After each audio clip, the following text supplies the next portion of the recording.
এই আলু টমেটার কে নেবেন চলে আসুন, খুব অল্প দামে বিক্রি করছি। মাম্মি, আমরা তো টমেটো আলু কিনতে বাজারে যাচ্ছিলাম, এই দেখো মোদিজি টমেটো আলু বিক্রি করছে, ইনার কাছ থেকে টমেটো আলু কিনে নিলে হয় না? আরে রাহুল, বাজারে গেলে বাজারে অনেক লোক সবজি নিয়ে আসে, ওখানে বসে সব তাজা তাজা সবজি বিক্রি করে।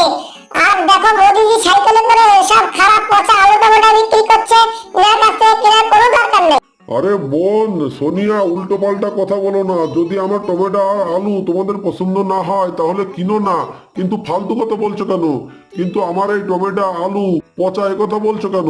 আমি এইমাত্র ক্ষেত থেকে টমেটোগুলো তাজা তাজা তুলে নিয়ে আসলাম। ঠিক আছে মোদিজি, আমরা তোমার কাছ থেকে নয় 1 কিলো আলু কিনে নিলাম, কিন্তু তুমি মাথায় এতগুলো আলু টমেটো এত ওজন নিয়ে এক হাত দিয়ে সাইকেল চালাচ্ছ কিভাবে, সেই কথা বলো আগে।